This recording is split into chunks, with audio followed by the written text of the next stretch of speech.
Hello, আজকে Indian polity পড়ব আমরা। তো কাল আগের দিনে আমরা শেষ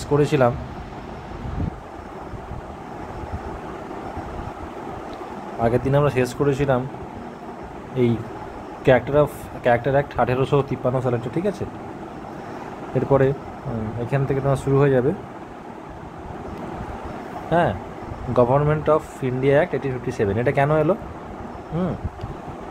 কেন কি তোমার 1857 সালে একটা যুদ্ধ হয়েছিল, যেটাকে সিপাহি বিদ্রোহ বলা হয়, সিপাহি মিউটুনি বলা হয়, কেউ এটাকে ফার্স্ট ওয়ার অফ ইন্ডিপেন্ডেন্স বলে, ঠিক আছে। এটা হয়েছিল এইখানে, কি এটাই লাস্ট। এতদিন থেকে অনেক কিছু পড়লাম যে কি করে আস্তে আস্তে ব্রিটিশ ক্রাউন যে আছে, যে আমাদের ব্রিটিশ ক্রাউন যে ইংল্যান্ডে বসে আছে, সে কীভাবে আস্তে আস্তে আমাদের ব্রিটিশ ইস্ট ইন্ডিয়া কোম্পানি থেকে পাওয়ারটা আস্তে আস্তে কেড়ে নিল, তাই না। ইস্ট ইন্ডিয়া কোম্পানির কাছে তোমার ছিল, বোর্ড অফ কন্ট্রোল ছিল, বলেছিলাম বোর্ড অফ কন্ট্রোল ছিল, ঠিক আছে। আর এরা দুজনে সব কিছু খবর একে জানাতো না বলে কি অ্যাপয়েন্ট করেছিল, একটা কোর্ট অফ ডাইরেক্টর ইউজ করেছিল, তাই না, কোর্ট অফ ডাইরেক্টর, ঠিক আছে।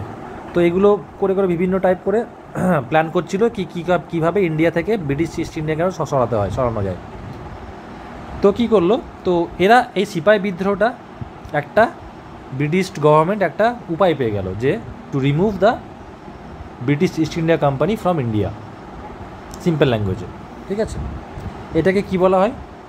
এটাকে বলা হয় অ্যাক্ট অফ গুড গভর্নেন্স, ঠিক আছে, ভারতের সুশাসন, ঠিক আছে।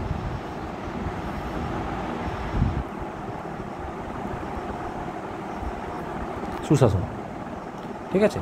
এর মানেটা কি? ভারতের সুশাসন মানে হচ্ছে যে কি লেখা আছে, abolish the East India company and transfer the power of government and territories and revenue to British crown. British crown মানে কি? ইংল্যান্ডে যে রানী আছে তারা ভোগ করবে এবার থেকে, ঠিক আছে। জিনিসটা বোঝা গেল। এইবারে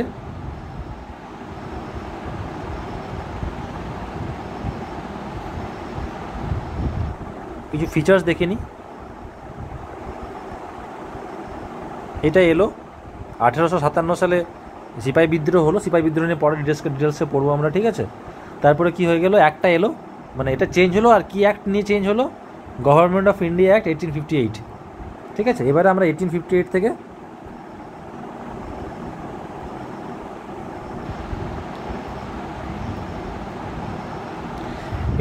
থেকে টুয়ার্ড 1947 এগোবো আমরা, ঠিক আছে। এখানে অনেকগুলো অ্যাক্ট এসেছিলো, কাউন্সিল অ্যাক্ট এসেছিলো, 2-3টে কাউন্সিল অ্যাক্ট এসছে, ঠিক আছে। সব পড়বো আস্তে আস্তে। তো প্রথমটা কি হচ্ছে, এটা কি করলো, গভর্নর জেনারেল অফ ইন্ডিয়া থেকে ভাইসরয় হয়ে গেল।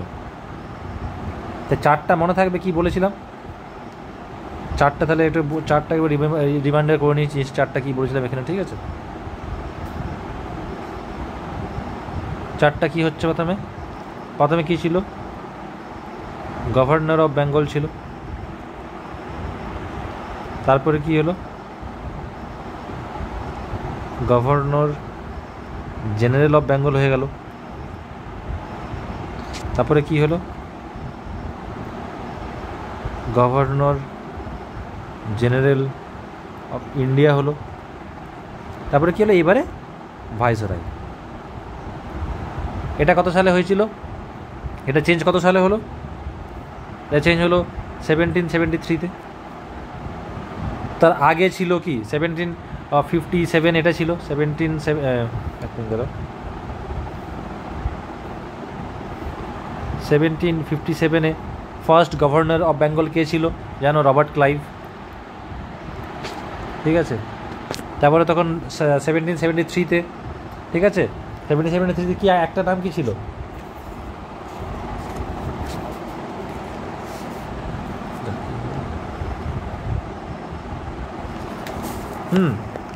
Regulating act. এটা রেগুলেটিং অ্যাক্ট ছিল, তাই না। এটা রেগুলেটিং,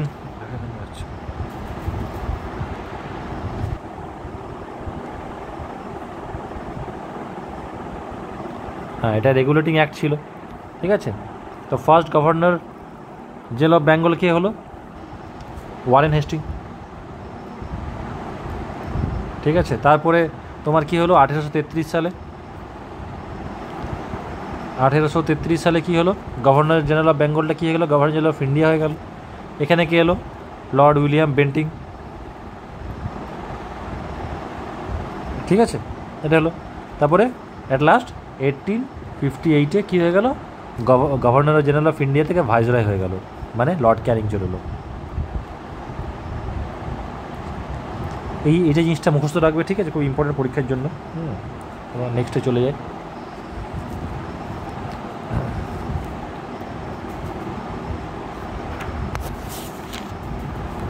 ঠিক আছে, তো নেক্সট পয়েন্ট কি বলেছে দেখো, it ended the system of double government by abolishing the board of control and board of directors. লাস্টে কী করলো, তখন দেখলো তোমার বোর্ড অফ কন্ট্রোল তো ইয়ের আন্ডারে ছিল, ইস্ট ইন্ডিয়া কোম্পানির আন্ডারে, আর কোর্ট অফ ডিরেক্টর ছিল ব্রিটিশ ক্রাউনের আন্ডারে।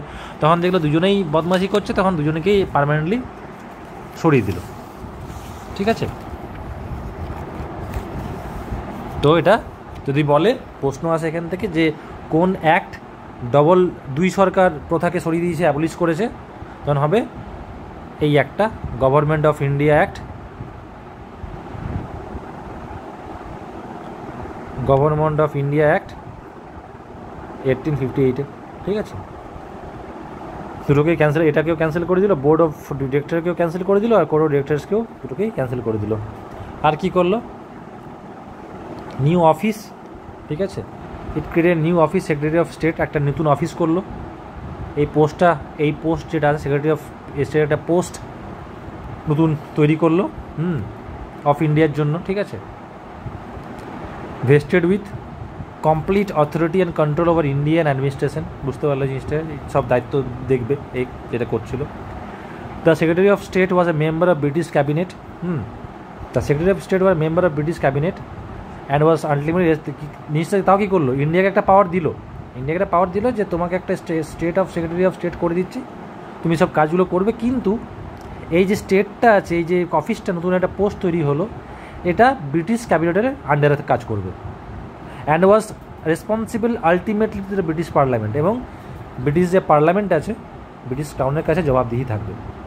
ঠিক আছে, পাওয়ার দিয়ে রাখবে, কেউ নিল জিনিসটা। ঠিক আছে, এটা দেওয়া না দেওয়া একই ব্যাপার। তারপরে কী করলো, it stabilized a 15 member of council of India to assist secretary of state of India. আগেকার মতো আবারও দেরিয়ে যে একজন সেক্রেটারি অফ স্টেট থাকবে, হ্যাঁ, সেক্রেটারি অফ স্টেট থাকলো একজন, এর সাথে কজনকে যোগ করলো, 15টা। এখানে পরীক্ষা আসতে পারে যে 1858 অ্যাক্টে যে কতজন সেক্রেটারি অফ হেল্পিং হ্যান্ড ছিল, এমনি করে প্রশ্ন আসতে পারে, বা কতজন সাহায্য করেছিল। ঠিক আছে, 15 জন ছিল। হ্যাঁ, এটা কী ছিল, দ্য কাউন্সিল, এই যে এটাকে কাউন্সিল বলা হতো। ঠিক আছে, টোটাল 16 জন হলো, তাহলে 1+15 16 জন। The council was advisory body, advice দেবে। হ্যাঁ, এরা 15 জন মিলে সেক্রেটারিকে অ্যাডভাইস দেবে, যেটা করা উচিত, এটা করছে। ঠিক আছে, and the secretary of state was made the chairman of the council. এই যে 15 জনের যে এদের হেড হচ্ছে, নর্মাল কথা, এটাই হওয়া উচিত, তাই না? আর আছে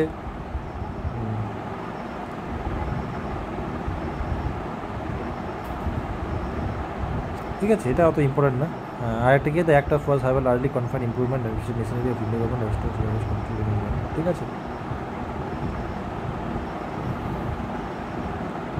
ঠিক আছে, এটা দরকার নেই। ঠিক আছে, তো এই জিনিসগুলো ছোটো ছোটো মনে রাখবে।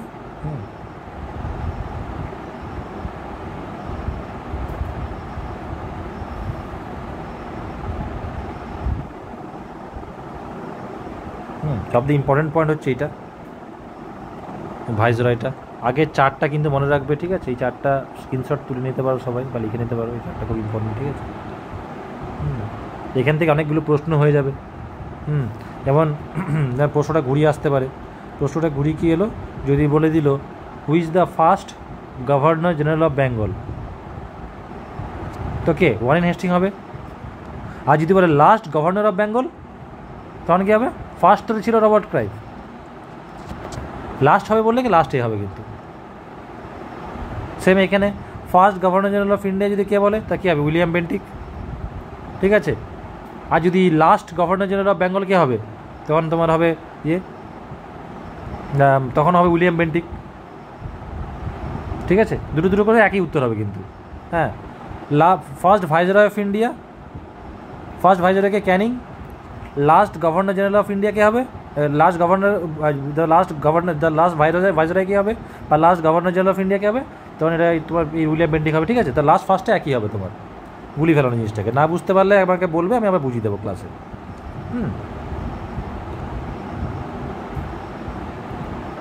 নেক্সট চলে যাই আমরা। ঠিক আছে, এটা হয়ে গেল। এরপরে তোমার এলো ইন্ডিয়ান কাউন্সিল অ্যাক্ট। ঠিক আছে, ইন্ডিয়ান কাউন্সিল অ্যাক্ট এসেছিলো।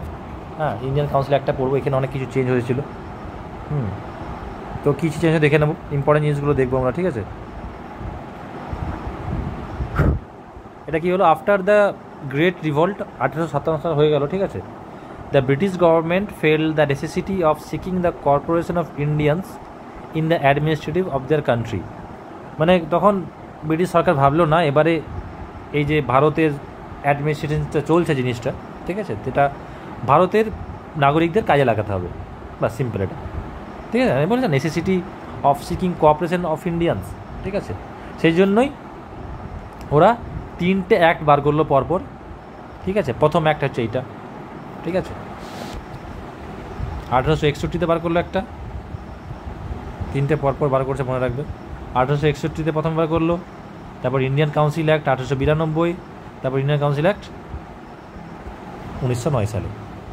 ঠিক আছে, হ্যাঁ, কেন কি, আর এইটা হচ্ছে অনেকটা ইয়ে আছে, ইম্পর্টেন্ট আছে। 3টে অ্যাক্ট ইম্পর্টেন্ট, দেখিনি, পড়ে নিই আমরা। ঠিক আছে, কী আছে।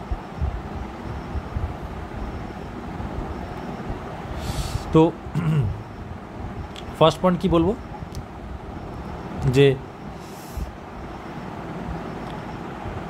অ্যাসোসিয়েটিং Indians with law making process, যে লটা বানানো হচ্ছে তার মধ্যে ইন্ডিয়ানসরা যোগদান দিতে পারবে। Thus provided the viceroy should nominate some Indians as non official member of his expand council. ওর তো কাউন্সিল ছিল, প্রথম থেকেই বলেছিলাম গভর্নর জেনারেলদের একটা কাউন্সিল থাকতো, হিসাবটা বলেছিলাম, তাই না, মনে আছে তো, 1+4। হ্যাঁ, ওই কাউন্সিলে কিছু নন অফিসিয়াল ইন্ডিয়ানকে নেব, তারা কি করবে, আমাদের যে লটা বানাবো, নিয়ম কানুন নিয়ম বানাবো, তখন তারা সাহায্য করবে আমাদেরকে। তো 1862 সালে লর্ড ক্যানিং, তখনকার ভাইসরয় ছিল, নমিনেটেড 3টে ইন্ডিয়ানসকে সিলেক্ট করলো তার লেজিসলেটিভ কাউন্সিলে। ঠিক আছে, এই তোমার এই যে ভাইসরয় ছিল, হ্যাঁ, ভাইসরয় ছিল, এরও দুটো কাউন্সিল ছিল, একটা হচ্ছে এক্সিকিউটিভ, এটা লেজিসলেটিভ। আগে বলেছিলাম প্রতিটা জিনিসেরই থাকতে হবে, এক্সিকিউটিভ পার্ট থাকবে একটা ভাইসরয় পার্ট থাকবে। আগের দিনে বলেছিলাম তফাৎটা কি এক্সিকিউটিভ আর ভাইসরয়ির মধ্যে, এক্সিকিউটিভ আর লেজিসলেটিভ মধ্যে। ঠিক আছে, তো 3টে কাকে চুজ করলো, প্রথম চুজ করলো রাজা বেনারস। ঠিক আছে, তারপরে মহারাজা পাটিয়ালা, হ্যাঁ, আর স্যার দিনকর রাও, এই 3জনকে চুজ করলো। ঠিক আছে, তো এই 3টে জিনিস মনে রাখবে, অড ওয়ান আউট দিতে পারে, হ্যাঁ, কোনটা হয়নি, কে ছিল না বলে দেবে। তো 3টে জিনিস মনে রাখলে চেষ্টা হয়ে যাবে। ঠিক আছে, নেক্সট পয়েন্ট কী বলেছে, এই ল মেকিংটাই হচ্ছে লেজিসলেটিভ। ঠিক আছে, এই ল মেকিং, লেজিসলেটিভ কী বানায়, ল বানায় না, আর এক্সিকিউটিভ কী করে, ইমপ্লিমেন্ট করে লটা। তো এই কাউন্সিলে ওরা এদেরকে নিল। আর কি করলো, it initiated the process of decentralization by restoring the legislative power of Bombay and Madras presidencies. ঠিক আছে,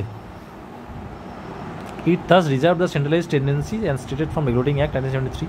ঠিক আছে, যে এরা নিজে ডিসিশন নিতে পারবে। আগে সেন্ট্রালাইজেশন ছিল, যে সবাই এখানে বেঙ্গল আছে, এখানে বম্বে আছে, এখানে মাদ্রাস আছে।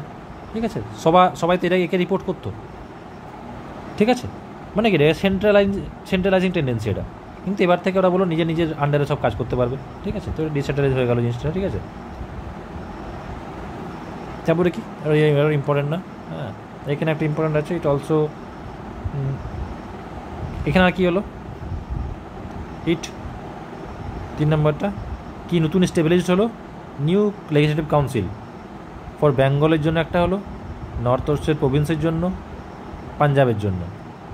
ঠিক আছে, যেটা 1900, এটা এই ডেটটা ইম্পর্টেন্ট না, এই 3টে জিনিস মনে রাখো। বেঙ্গল কী কী জায়গায় নতুন লেজিসলেটিভ কাউন্সিল হয়েছিল, বেঙ্গলে হয়েছিল, নর্থ ওয়েস্টার্ন প্রভিন্স আর পাঞ্জাব। ঠিক আছে, আরেকটা কী দিল,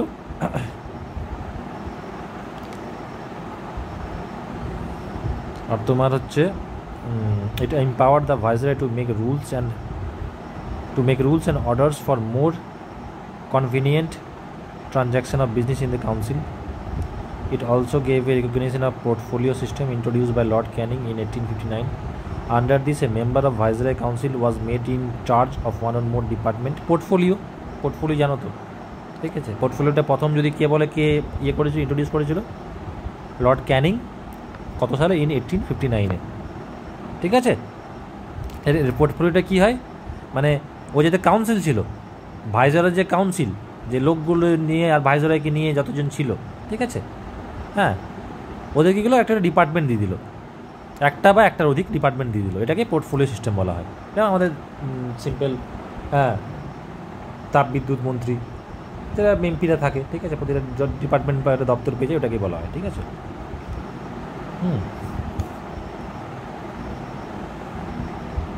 আরেকটা কী দিল, it empower the viceroy to issue ordinance. Ordinance মানে ল, মানে without the concurrence of the legislative council. মানে লেজিসলেটিভ কাউন্সিল যে কোনো অ্যাডভাইস করবে, এটা তো অ্যাডভাইজারি বডি, যে এটাকে ভাইসরয়কে কিছু বলবে, এটা আপনি করুন, এটা এমন না যে মানতেই হবে, ঠিক আছে? এমন না মানতেই হবে, না মানতেও পারে, কেন কি এটা আগেকার তোমাদের উইলিয়াম বেন্টিক বলে গেছিলো যে কাউন্সিলের কথা নাও মানতে পারি আমরা, তাই না? এটা তোমার তো কত সালে বলেছিল? লর্ড কর্নওয়ালিস বলে গেছিলো, সরি উল্টো বললাম, লর্ড কর্নওয়ালিস বলে গেছিল। লর্ড কর্নওয়ালিস কী বলে গেছিল? যে পাওয়ারটাকে ওভাররাইড করতে পারবে, মানে কাউন্সিল যদি কিছু বলে, হ্যাঁ, যে এটা করা উচিত, তো ওর কাউন্সিলের ডিসিশনটা এই যে গভর্নর, তখন তো লর্ড কর্নওয়ালিস ছিল, গভর্নর জেনারেল অফ বেঙ্গল ছিল, ওভাররাইড করতে পারে, নাও মানতে পারে।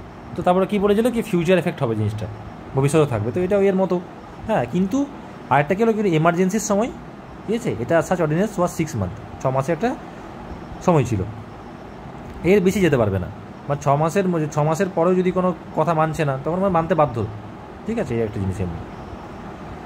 তারপরে কি আছে, কাউন্সিল অ্যাক্ট অফ 1892, তিনটে বলেছিলাম, দুটো, এটা 2 নম্বর।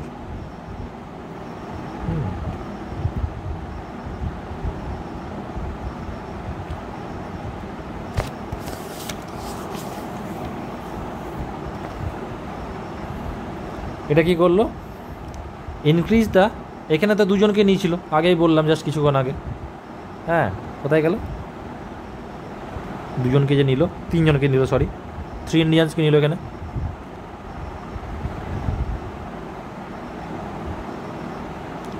এই তো 3 ইন্ডিয়ানকে নিয়েছিল, হ্যাঁ। তো এখানে কি করলো, একটু বাড়ি দিল, আশা করছি, দেখিনি কি করেছিল,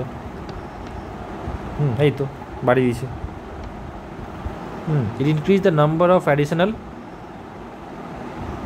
non-official member in the central and legislative council, but maintain the official majority in them.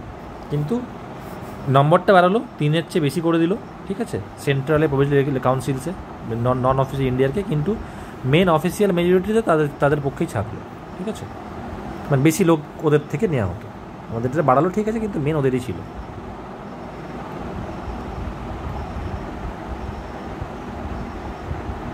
এখানে কি হলো, it increase the function of legislative council and gave them power to discussing a budget, ঠিক আছে, বাজেট নিয়ে এলো, জানো আজকালকার দিনে, তো বাজেট নিয়ে একটা ইম্পর্টেন্ট জিনিস মনে রাখো, এই কী বলবো, এটা প্রথম না, এটাতে শুরু হয়েছিল, এই প্রথম সিস্টেম, এই বাজেটের সিস্টেমটা ইন্ট্রোডিউস হয়েছিল 1860, মনে রাখবে, ঠিক আছে। এটা কিন্তু 1862 করে না, 1800 কত চলছে এটা, সরি 1892 মনে হচ্ছে, তাই না, 1892, 1860 হবে কিন্তু, হ্যাঁ। বাজেট সিস্টেমটা ইন্ট্রোডিউস ব্রিটিশ প্রথমে 1860 করেছিল, ঠিক আছে, জন মাথায় বলেছিল, পরে পড়বো ওগুলো, ঠিক আছে।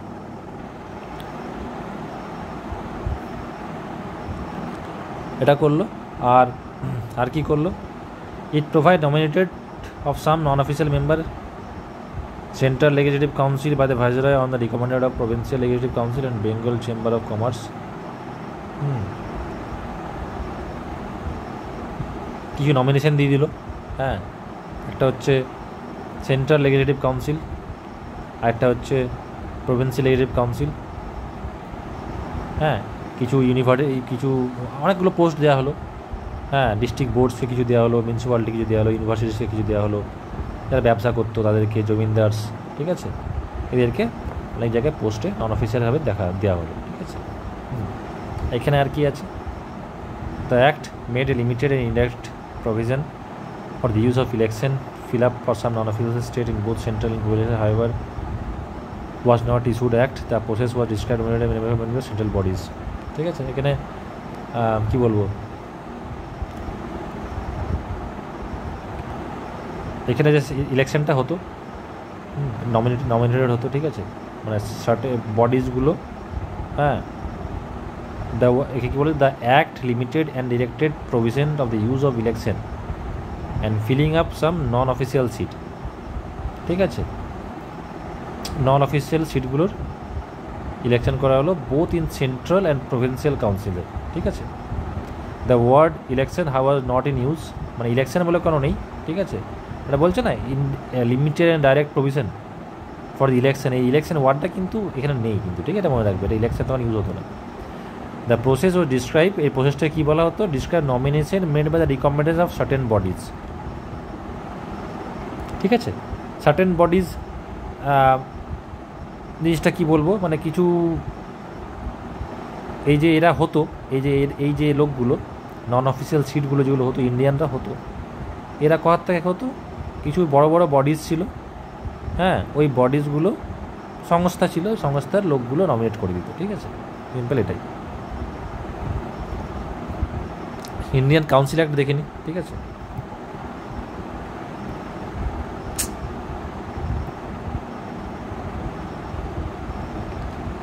ইন্ডিয়ান কাউন্সিল একটা খুব ইম্পর্টেন্ট। ঠিক আছে, 1909 সালে। এটাকে মরলে মিন্টো রিফর্মসও বলা হয়। এটা মনে রাখবে, এই যে মিন্টো, লর্ড মিন্টো বলছে, হ্যাঁ, লর্ড মিন্টো, কী নাম ছিল, লর্ড মরলে। আর লর্ড মরলে ছিল secretary of state for India, যেটা এইটা কবে হয়েছিল, কিছু আগেই বললাম, 1858-এ। 1858 যে গভর্নমেন্ট অফ ইন্ডিয়া অ্যাক্ট ছিল। ঠিক আছে, এই ছিল লর্ড মরলে, আর মিন্টো কে ছিল, ভাইসরয় অফ ইন্ডিয়া। ভাইসরয় থাকছেই, প্লাস এটা নতুন একটা অ্যাড হয়েছিল, এটা বার করেছিল জিনিসটা। ঠিক আছে, তো এটাকে তোমার মরলে মিন্টো রিফর্মসও বলা হয়। এটা প্রশ্ন আসতে পারে যে মরলে মিন্টো রিফর্মস কোন অ্যাক্টকে বলা হয়, তো বলবে ইন্ডিয়ান কাউন্সিল অ্যাক্ট 1909 সালের। ঠিক আছে, এখানে কী করলো, increase the size of legislative council both central and provincial, মানে সেন্ট্রাল আর স্টেটে, মানে একদম উঁচু লেভেলে লেজিসলেটিভ কাউন্সিল যেটা বললাম, কোনটা, ল যেটাকে বানাই, ল মেকিং, তাই না, এদের সাইজটাকে আরও বাড়িয়ে দিল। কী করলো, কত করলো, the number of member central council race to 16 থেকে 16টা ছিল, সেক্রেটারি অফ স্টেট প্লাস 15টা মেম্বার, 16টা জন ছিল, ওটাকে 16 থেকে 60 করে দিল। মানে কি, এখানে আরও অ্যাড করে দিল, মানে প্রায় 59 অ্যাড করেছে, তাই না, 15 থেকে 49 করে দিয়েছে জিনিসটাকে। আর প্লাস একটা হচ্ছে সেক্রেটারি অফ স্টেট নিজে। The number of member provincial গেছে ওয়াজ নট ইউনিফর্ম ছিল না, 19-20 ছিল সব জায়গায়। ঠিক আছে, it retained official majority in central legislative council but allow provincial legislative council to have non-official majority। মানে যেটা সেন্ট্রালে ছিল, সেন্ট্রালে ব্রিটিশরা মেজরিটিতে থাকলো, ঠিক আছে, মানে ওদেরই পাওয়ালো, কিন্তু প্রভিন্সে স্টেট ছোটো ছোটো জায়গাগুলোতে বলে দিল কি ব্রিটিশরা মেজরিটি না থাকতে পারে, ইন্ডিয়ার নিজের মতো নন অফিসিয়াল মেজরিটি দিয়ে আসতে পারে। ঠিক আছে, কাজ করতে পারে। মানে সিম্পল বলো, এটা হচ্ছে যদি সেন্টার হয়, এটা সেন্ট্রাল, এটা ছোটো ছোটো স্টেট। ঠিক আছে, এইখানে কি বললো, এইখানে বললো ব্রিটিশ গভর্নমেন্ট যে ব্রিটিশ ক্রাউনটা ওপরে থাকবে, ব্রিটিশ ক্রাউন টপে, পাতি বাংলায় বাজা বোঝা আছে, ব্রিটিশ ক্রাউন টপে, কিন্তু এর আন্ডারে ইন্ডিয়ান লোকগুলোকে 60 থেকে 16 করে দেওয়া হলো, 16 থেকে 60 করে দেওয়া হলো, 16 থেকে 60 করে দেওয়া হলো। কিন্তু স্টেট যেগুলো আছে, এই ছোটো ছোটো স্টেটগুলো বা প্রভিন্সেসগুলো, হ্যাঁ, এদের কী বললো, এদেরকে বললো এখানে ব্রিটিশ গভর্নমেন্ট নাক গলাবে না, ইন্ডিয়ান, এগুলো ইন্ডিয়ান ছিল, ইন্ডিয়ানরা নিজের মতো করে কাজ করতে পারে, ওটাই জিনিসটা বলেছে। ঠিক আছে, এই একটা পয়েন্ট হলো। এটা খুব ইম্পর্টেন্ট পয়েন্ট, ঠিক আছে, মেন্সের প্রশ্নের জন্য এটা আসতে পারে। হ্যাঁ, কোন ইয়েতে বলে দেবে এটা, কোন অ্যাক্টে তোমার সেন্ট্রাল লেজিসলেটিভ কাউন্সিলের বেশি মেজরিটি থাকবে আর প্রভিন্সিয়ালে নন অফিসিয়ালদের। হ্যাঁ, মানে কী ছিল অফিসিয়াল মেজরিটি মানে কারা? অফিসিয়াল মেজরিটি মানে হচ্ছে, ঠিক করে বুঝবে জিনিসটা, অফিসিয়াল মেজরিটি মানে হচ্ছে একটা অফিসিয়াল মেজরিটি, নন অফিসিয়াল মেজরিটি। ঠিক আছে, এটা হচ্ছে কি, এটা হচ্ছে ব্রিটিশ, এটা ইন্ডিয়ান, তাই না? তো সেন্টারে এরা মেজরিটি থাকবে, এদের পাওয়ার বেশি থাকবে, আর স্টেটে এদের পাওয়ার বেশি থাকবে, এটা করে দিয়েছিল। ঠিক আছে, কিন্তু করে তো ছিল, এবারে এই ব্রিটিশরা একদিকে দিচ্ছে, অনেক কিছু করে দিচ্ছে, হ্যাঁ, কিন্তু এবার জিনিসটাকে ভাঙছেও। আগে থেকে বলেছিলাম ব্রিটিশরা একটা খুব ভালো করে বুঝতে পেরেছিল, ইন্ডিয়ানদের মানসিকতা বুঝতে পেরে গেছিলো। ঠিক আছে, তো মানসিকতা বোঝার জন্য সব থেকে ভালো দেখেছিল ধর্ম বিরুদ্ধে মানুষকে নড়ি দিই। ঠিক আছে, এরা ধর্মকে নিয়ে প্রচণ্ড ইমোশনস থাকে। ঠিক আছে, তোর জন্য জিনিসটাকে ধর্ম বিচারে জিনিসটাকে ডিভাইড অ্যান্ড রুল করে দিই। তো প্রথম কী করেছিল, খুব ইম্পর্টেন্ট পয়েন্ট এটা, ঠিক আছে, এটা মনে রাখবে। কি communal representation for Muslim separate ইলেকটোরেটের কনসেপ্টটা নিয়ে এলো। মানে মুসলিম থেকে, যদি মুসলিম সম্প্রদায় থেকে কোনো একটা নেতা বা লিডার দাঁড়ালো, তাহলে মুসলিমদের লোকেরা ওকে ভোট দেবে, অন্য কেউ ভোট দেওয়া অ্যালাউড থাকবে না। ঠিক আছে, জিনিসটা বুঝতে হলে তাহলে লিখেছে, under this Muslim member were to elected only by Muslim voters. ঠিক আছে, আস্তে আস্তে দেখবো অনেকজনকে মুসলিমও করে দিয়েছে, ওই পাশে অনেকগুলো কাস্টকে করে দিয়েছে সেভেড ইলেক্টর, এগুলো আস্তে আস্তে পড়বো। ঠিক আছে, হ্যাঁ, সেই জন্য কী বলা হয়, লর্ড মিন্টো তখন তো তোমার ছিল, ভাইসরয় ছিল, ওই সব করতো বেশিরভাগ। তো ফাদার অফ কমিউনাল ইলেকট্রোড। ঠিক আছে, মানে কমিউনাল সম্প্রদায়ের ভাবে জাত প্রধানভাবে মানুষকে ইয়েতে করছে, ভাগ করে দিচ্ছে। ঠিক আছে, এগুলো সব ছিল জিনিসগুলো।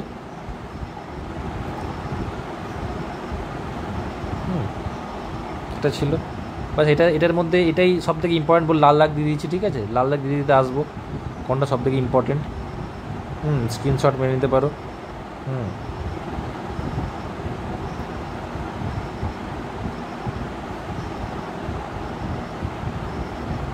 আর করতে পারো এই জায়গাটা মনে রাখবে। ঠিক আছে,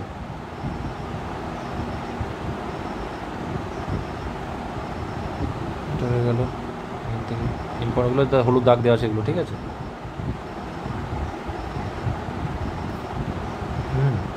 আজকে শুধু এটাই পড়াবো লাস্ট।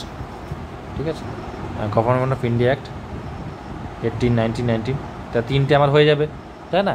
একটা পড়লাম 1800, না 3টে তো হয়ে গেল আশা করছি, না কটা হলো, 1909, 1992, 1961, 3টে হয়ে গেল। এই 3টে অ্যাক্টই বলেছিল। কেন কি এবার কেন 3টে অ্যাক্ট বার করলো? 3টে অ্যাক্ট বার করার পিছনের কারণটা কি? 3টে অ্যাক্ট, এই যে 3টে অ্যাক্ট হলো, হ্যাঁ, এই 3টে অ্যাক্ট যে হলো, একটা হচ্ছে 61, একটা হচ্ছে 1892, একটা হচ্ছে 1909। ঠিক আছে, এই 3টে অ্যাক্ট কখন হলো? যখন 1857 সালের যুদ্ধটা হলো। হ্যাঁ, একটা যুদ্ধ হলো, ইন্ডিয়ান ওয়ার অফ ইন্ডিপেন্ডেন্স, সেটাকে সিপাহি বিদ্রোহ বলে। তার পরের বছরেই ব্রিটিশ ইস্ট ইন্ডিয়া কোম্পানিকে লাত মেরে তাড়িয়ে দিল। তারপরে কে চলে এলো? 1858-এ তোমার ব্রিটিশ ক্রাউন চলে এলো। ঠিক আছে, তো তো এবার কিছু করতে হবে না, সেই জন্য এই জিনিসগুলো করলো। হ্যাঁ, কিন্তু আলটিমেটলি দেখা কি গেল, কি সব কিছুই দিচ্ছে, কিন্তু সেন্টার যে আছে, সেন্ট্রালের পাওয়ারটা কার বেশি থাকছে? ব্রিটিশদের বেশি থাকতে। আর স্টেট যে প্রভিন্সেসগুলোতে, ছোটো ছোটো স্টেটগুলো ভাগ করা আছে, এগুলোতে আমাদের ইন্ডিয়ানদেরকে বলছে তোমরা কাজ করতে পারো নিজের মতো করে, মেজরিটি দিচ্ছে। ঠিক আছে,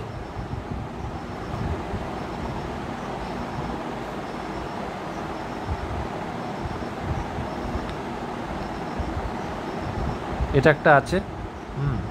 এটা গতকাল পড়াবো। ঠিক আছে, আজকে এই 3টে অ্যাক্ট পড়ালাম, 3টে অ্যাক্ট ঠিক করে সবাই মুখস্থ রাখবে। ঠিক আছে, এইটা বিশেষ করে এইটা, হ্যাঁ, এটা না পারলে ঠিক করে আমি একবার কোনো ক্লাসে মনে করাবে, হ্যাঁ, যখন অনলাইন ক্লাস হয়, তোমার আমি বলে দেবো ক্লাসগুলো, এই জিনিসটা আমাকে মনে করে এবার ঠিক করে বোঝাবো। এটা ভুলে যাও না, আমাকে পরে একদিন মনে করে দেবে জিনিসটা, ঠিক আছে? এই জিনিসটা ঠিক করে ফার্স্টের ব্যাপারটা ঠিক করে বলে দেবো। 4টা মনে রাখো মোটামুটি। আর এই 3টে অ্যাক্টের নিয়মগুলো মনে রাখো, যে কোনটা কত সালে, ঠিক আছে? হ্যাঁ, গভর্নমেন্ট অফ ইন্ডিয়া অ্যাক্ট, ঠিক আছে? Government of India act, Indian council act এলো, ঠিক আছে? ওরা তিনটে হয়ে গেল, ঠিক আছে? এই কোথার থেকে ভাইসরয় হচ্ছে, ঠিক আছে? কতগুলো করে লোক সিলেক্ট হচ্ছে, 17টা না 18টা 16টা করে, ঠিক আছে? কার পাওয়ার কথা যাচ্ছে, এইগুলো ঠিক করে মনে রাখবে, ঠিক আছে? আজকের জন্য এইটুকুই, থ্যাংক ইউ।